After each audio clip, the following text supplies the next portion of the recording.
My name is Alvin. I was born in Jamaica and migrated to Canada in 1965. And upon arriving here in Canada, I actually went on to do various jobs and all that. I did different ways, being in insurance. I sold encyclopedias and I sold the Kirby vacuum cleaners, etc., and all that. And I ended up actually at Seneca College at one stage. And while there at Seneca College, and this is kind of important itself, a segue to what I wanted to say later on. But while at Seneca College, I promised my wife at the time when I went back to school not to enter in any political or social thing now, but to focus on my studies and all that. And so I went there, and to all and behold, I was tempted at one stage when I saw they were having a student council election. I said, oh, that's interesting. They're all about, I think 97% or 98% were all white people there. So I entered the race as a president without my picture or anything, as just Alvin. And the next thing I would say, curling. And people said, oh, it must be a game. I heard them talking in the school that it must be a game. And I said, vote. And they were then confused. I said, vote Alvin Curling. So eventually, when the election came about, and I ran, and the first time they really saw me, they said, vote for Alvin Curling. I said, oh, that's Alvin Curling. I was voted, and I was elected as the president of the student council in that year. And quickly after that, after graduating, I was supposed to work with the government. And I decided I didn't want to work with the government anymore.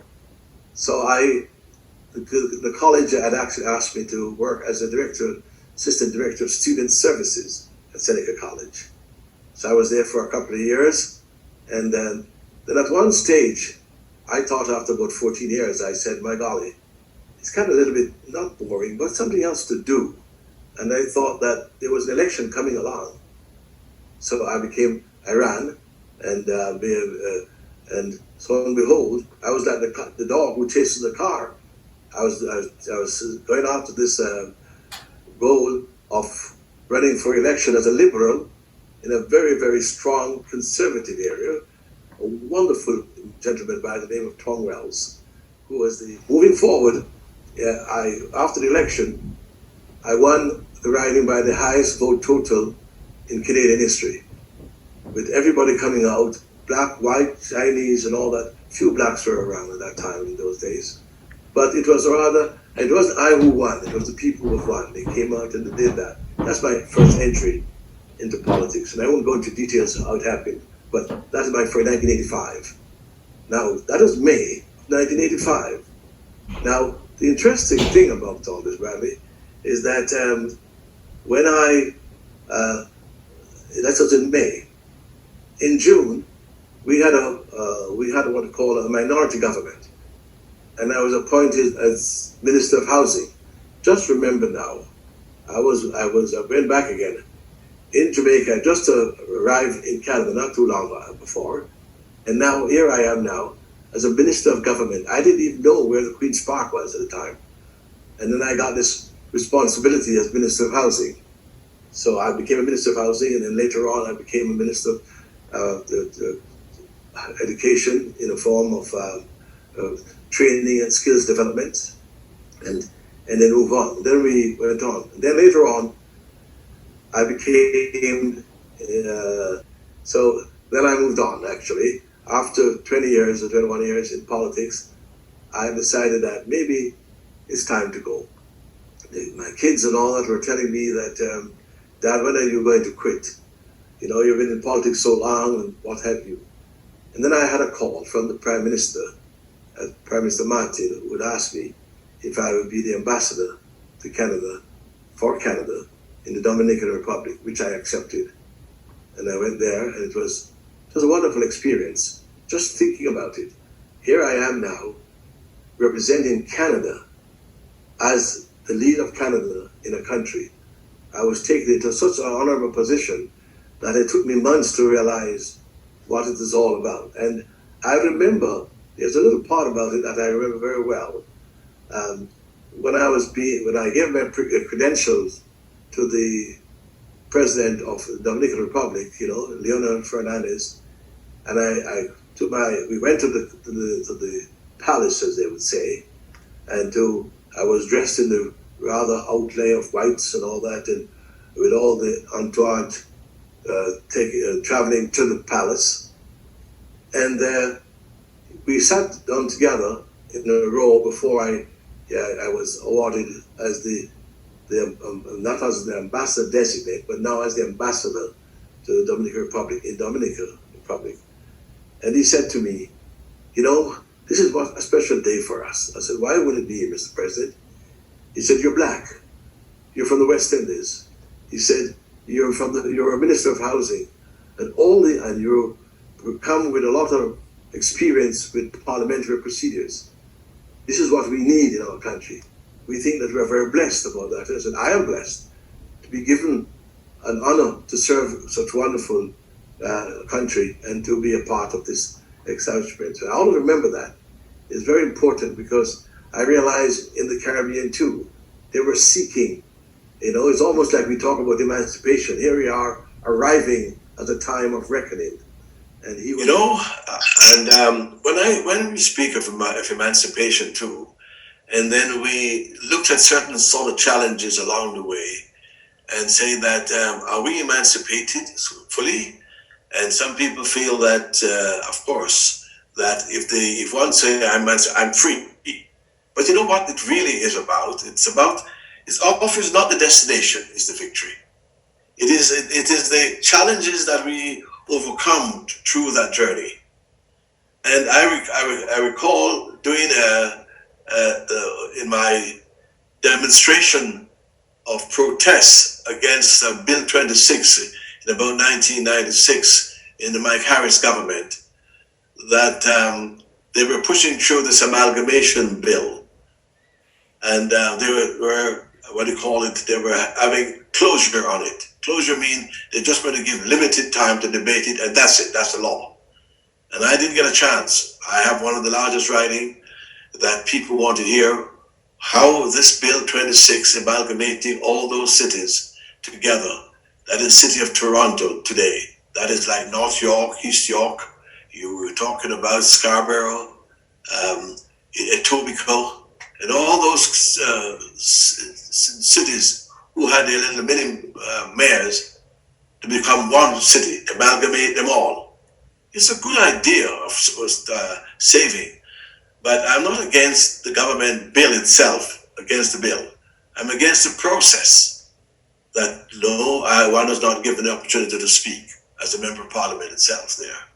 So that day, what I did, when the time came for the voting to come around and they called my name, I didn't stand up at all. I just sat down. They said, people say, well, stand up for your rights. I sat down and didn't move.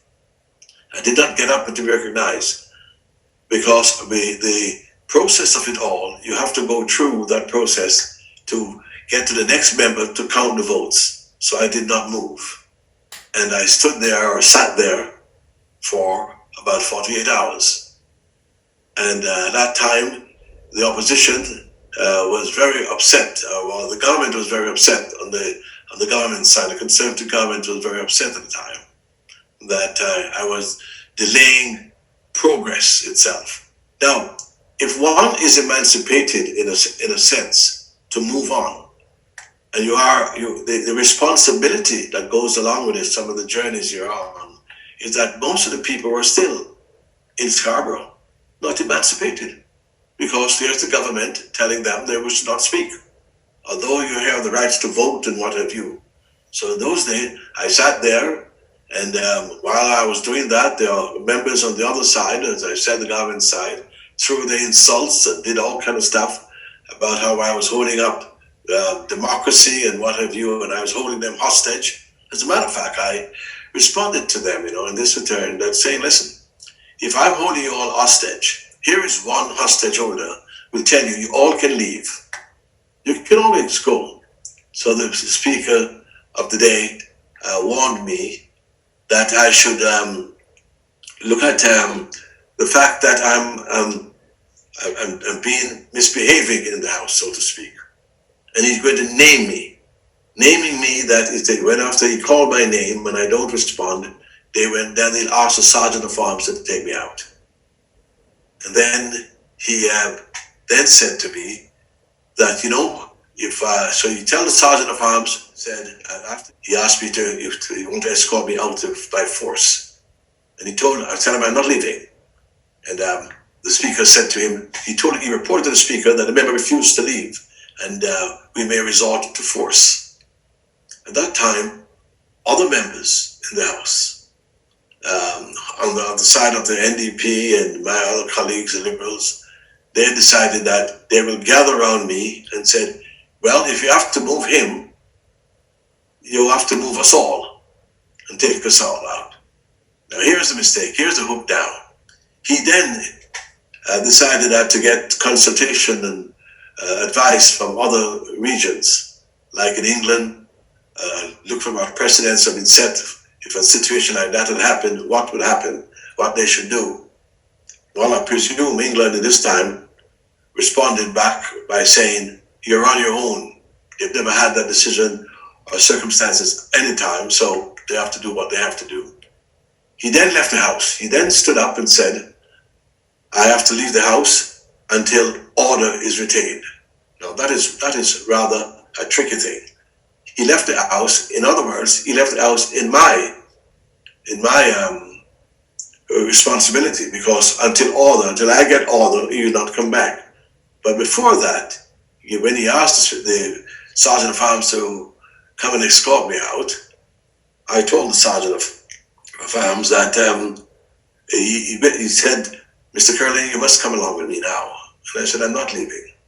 So I told him, what is it that you want? He said, we don't want to use force. And I said, it would be unfortunate if we use force. That's what I said to the sergeant.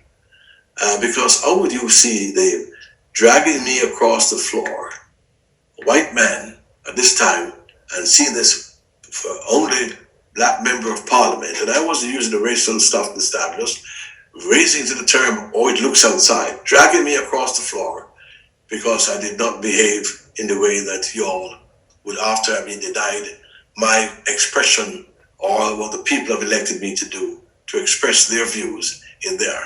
So that went on, and then he said, he reported back to the speaker that I still refuse to leave, and he asked me, please do leave, and don't cause it any more trouble for me, because I'm retiring soon, and I don't want all that problems to be involved in my retirement. Then I said to him, I'll promise you one thing. When I'm ready to leave, I'll let you know, and we can walk out. It was the only time, as a matter of fact, after the speaker left the House, is the only time in the House when somebody's been named, after all that 48 hours it went on, through that process, that the members of Parliament, on the opposite side I was telling you, throwing their insults and all the remarks that what I was doing, and they wasn't getting anywhere. There were people like the former Minister of Affairs, federally now, he became the minister afterward in the federal government. He was one of the main individuals, was throwing all his barbs around and saying terrible things about, how we're coming here to disgrace the place, etc., etc. Anyhow, that didn't work. I stayed for the 48 hours until they asked me, what's my demand? I said, I'm not demanding anything. There's no demand about this. The fact is, I need a time to express the views of the people of Scarborough North. And the bill itself was so huge, and we should break it up. So we agreed that they will do that, but I must write a letter of apology. And I said, of course I'm sorry that I really caused all this problem, but it is as it is, And eventually, they brought the letter to me and said they will not do any penalty on my behavior as if I step down. So I did leave the House of Parliament at that time after 48 hours, after I had agreed that we should discuss this bill in its detail and giving the people a chance to express themselves. I say that to you in the sense of emancipation, is that sometimes we feel that, yes, we are free. And that is in its word. But along the way of the destiny or the destination where we want that we want, there's a long way. There are a lot of things that we must deal with to overcome, and those are one of the just only one thing in overcoming in emancipation. To emancipate people, we must think that it's not about the day itself that we celebrate. We must always think, what are we celebrating? And that's it. And then, that's the story. I will leave it at that.